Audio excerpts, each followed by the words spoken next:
Confessions 2. So I went to Simplicianus, the spiritual father of Ambrose, who was now a bishop. Ambrose truly loved him like a father, for it was through him that he had received your grace. I told him how I had drifted from error to error, and when I mentioned that I had read some of the books of the Platonists translated into Latin by Victorinus, who had once been professor of rhetoric at Rome and so I had been told had died a Christian, Simplicianus said that he was glad that I had not stumbled upon the writings of other philosophers, which were full of fallacies and misrepresentations drawn from worldly principles. In the Platonists, he said, God and his word are constantly implied. Then to encourage me to follow Christ's example of humility, which is hidden from the wise and revealed to little children, he told me about Victorinus, whom he had known intimately when he was in Rome. I shall repeat the story here, because it shows the great glory of your grace, and for your glory I must tell it. Victorinus was an old man of great learning, with a profound knowledge of all the liberal sciences. He had studied a great many books of philosophy and published criticisms of them. He had been master to many distinguished members of the Senate, and to mark his outstanding ability as a teacher, he had even been awarded a statue in the Roman Forum, a great honor in the eyes of the world. He had always been a worshipper of idols and had taken part in the sacrilegious rites which were then in vogue amongst most of the nobility of Rome. Rome, in fact, had become the suppliant of the gods whom she had once defeated, for her leaders now talked only of prodigies, monstrous deities of every sort, and Anubis, who barked like a dog. All the gods who had once battled against Neptune, Venus, and Minerva. For many years, Victorinus, now an old man, had never ceased to defend these practices with all the fire of his oratory, and yet he was not ashamed to be the child of Christ, and to become an infant at your font, submitting his neck to the yoke of humility, and bowing his head before the ignominy of the cross. O Lord, Lord, who bade heaven stoop and came down to earth, at whose touch the mountains were wreathed in smoke, how did you find the way to his heart?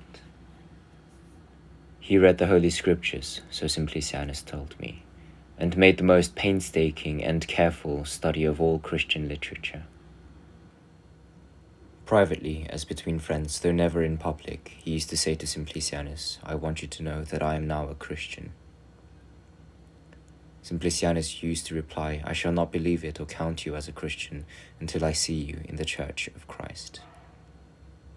At this, Victorinus would laugh and say, is it then the walls of the church that make the Christian? He often repeated his claim to be a Christian, and each time Simplicianus gave him the same answer, only to receive the same rejoinder about the walls. He was afraid of offending his proud friends who worshipped heathen gods, and he thought that a storm of hostility would break upon him from the peak of their Babylonian dignity, as though it were from the cedars of Lebanon, which the Lord had not yet brought down. But later on, as a result of his attentive reading, he became resolute.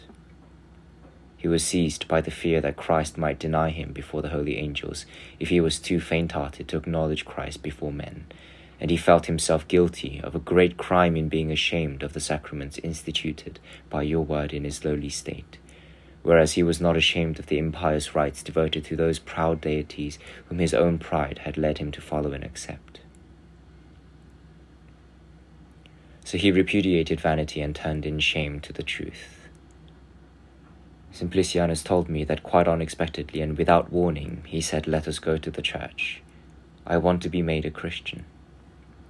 So Simplicianus, unable to contain his joy, went with him to the church. He was instructed in the first mysteries of the faith, and soon afterwards, to the wonder of Rome and the joy of the church, he gave in his name to be reborn through baptism. Ungodly men were ill content to see it. Vainly they gnashed their teeth in envy, but happy was the man whose trust was there bestowed, who shunned the rites of strange gods, the lure of lies. Eventually the time came for making his profession of faith.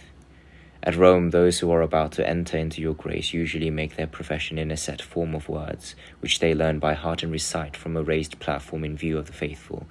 But Simplicianus said that the priest offered to allow Victorinus to make his profession in private, as they often did for people who seemed likely to find the ceremony embarrassing. But Victorinus preferred to declare his salvation in full sight of the assembled faithful.